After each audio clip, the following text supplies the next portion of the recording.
ሰላም ፍቅር ጤና ለእናንተ ይሁን ውድ ተመልካቾቻችን፣ ይህ ሰናይ ስፖርት ነው። ለሰዓቱ የተዘጋጁ አጫጭር መረጃዎች ይዘን ቀርበናል። እስከ ዝግጅታችን ፍጻሜ አብራችን ትቆይ ዘንድ የአክብሮት ግብዣችን ነው።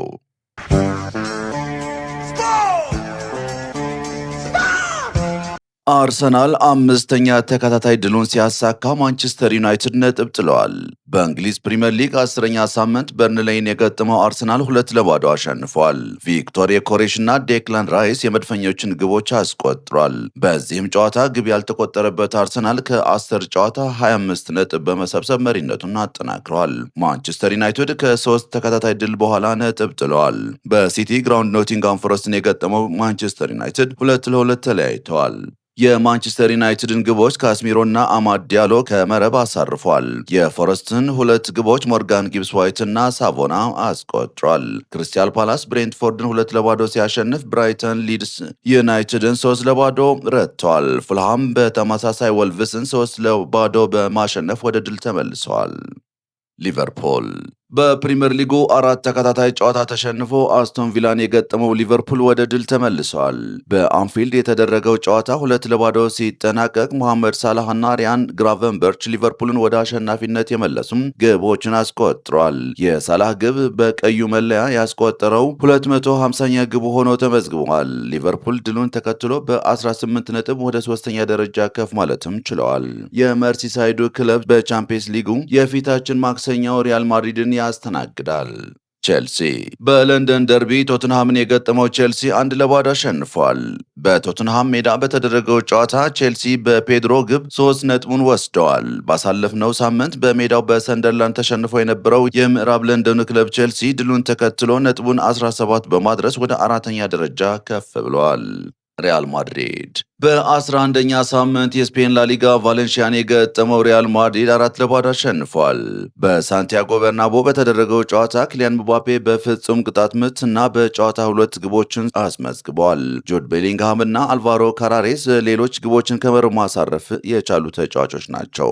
ማድሪድ ካደረጋቸው 11 የላሊጋ ጨዋታዎች 10 አሸንፎም በአንዱ ብቻ ተሸንፎ በ30 ነጥብ ሊጉን መምራት ቀጥለዋል። ሉቺያኖ ስፓሌቲ ጁቬንቱስን እየመሩ የመጀመሪያ ጨዋታቸውን አሸነፉ። ኢጎር ቱዶርን አሰናብቶ ሉቺያኖ ስፓሌቲን የሾመው ጁቬንቱስ ክሪሞንሴን 2-1 አሸንፏል። ናፖሊን ከ33 ዓመት በኋላ የሴሪአ ዋንጫ እንዲያነሳ ያደረጉት ስፓሌቲ ጁቬንቱስ እየመሩ የመጀመሪያ ድላቸውን አግኝተዋል። የጁቬንቱስን የማሸነፊያ ግቦች ፊሊፕ ኮስቲች እና አንድሬ ካምፒያሶ አስገኝቷል። የክሪሞንሴን ብቸኛ ግብ እንግሊዛዊ አንጋፋ አጥቂ ጂሚ ቫርዲ ማስቆጠር ችለዋል። ናፖሊ በጣሊያን ሴሪኤ 10ኛ ሳምንት ናፖሊ ኮሞን አስተናግዶ አቻ ተለያይቷል። በዲያጎ አርማንዶ ማራዶና ስቴዲየም የተደረገው የሁለቱ ክለቦች ጨዋታ ምንም ግብ ሊቆጠርበት አልቻለም። በጨዋታው በሴስክ ፋብሪካስ የሚመራው ኮሞ ፍጹም ቅጣት ምት ቢያገኝም አልቫሮ ሞራታ ሳይጠቀምበት ቀርቷል። የባለፈው ዓመት የሴሪኤው ባለድል ናፖሊ 2 ተከታታይ ጨዋታ ካሸነፈ በኋላ ነጥብ ቢጥልም አሁንም በ22 ነጥብ እየመራ ይገኛል። ባየር ሙኒክ የጀርመን ቡንደስሊጋን በበላይነት እየመራ የሚገኘው ባየር ሙኒክ 9ኛ ተከታታይ ድሉን አሳክተዋል። የቪንሰንት ኮምፓኒ ቡድን በአሊያንስ አሬና ባየር ቬልክሶንን አስተናግዶም 3-0 አሸንፏል። ሰርጅ ግናብሪ፣ ኒኮላስ ጃክሰን እና ሎይክ ባዴ በራሱ ላይ ያስቆጠሯቸው ግቦች ሙኒክን አሸናፊ አድርገዋል። 9ኙንም የሊግ ጨዋታዎች ያሸነፈው ሙኒክ በ27 ነጥብ እየመራ ይገኛል። ፓሪስ ሰን ዠርመን በ11ኛ ሳምንት የሊግ መርሃ ግብር በፓርክ ዲ ፕሬንስ ኒሰን የገጠመው ፓሪስ ሰን ዠርሜ 1-0 አሸንፏል። ለፓሪስ ሰን ዠርሜ ፖርቹጋላዊ አጥቂ ራሞስ ብቸኛው ግብ ከመረብ አሳርፏል። ራሞስ ለፓሪስ ክለብ 100ኛ ጨዋታውን ባደረገበት ግጥሚያ ላይ ነው ግብ ማስቆጠር የቻለው። የሉዊስ ኤንሪኬ ቡድን በ24 ነጥብ የሊጉ መሪነትን አስጠብቋል።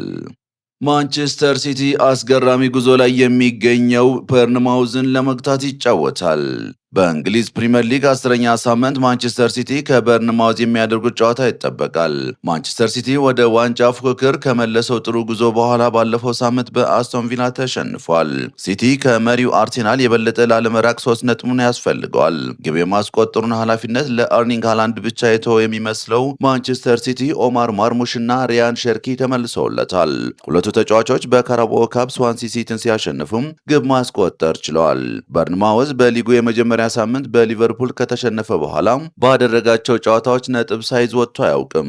በርከት ያሉ ልዩነት ፈጣሪ ተጫዋቾች አጥቶ በዚህ ደረጃ መፎካከሩም አሰልጣኙ ኢሪዮላ አድናቆት እንዲጎርፍላቸው አድርገዋል። በርንማውዝ ምንም እንኳን አስደናቂ ብቃት ላይ ቢሆንም ከማንቸስተር ሲቲ ጋር ያለው ክብረ ወሰን ግን ደካማ ነው። ኢታድ ስቴዲየም አቅንቶ ያደረጋቸውን 8 የፕሪሚየር ሊግ ጨዋታዎች በሙሉ ተሸንፏል። ዛሬ ምሽት 1 ሰዓት ተኩል ላይ የሚያደርገው ጨዋታ ይህን ታሪክ ለመቀየር ያግዘዋል። በሌላም የዛሬ ጨዋታ 11 ሰዓት ላይ ወራጅ ቀጠና ውስጥ የሚገኘው ዌስትሃም ዩናይትድ ከኒውካስትል ዩናይትድ ጋር ይጫወታል። ክቡራትና ክቡራን ተመልካቾቻችን ለዛሬ የነበሩን ስፖርታዊ መረጃዎች እነዚህን ይመስሉ ነበረ። ስለ አብሮነታችሁ እናመሰግናለን። ሰላም፣ ፍቅር፣ ጤና ለሁሉም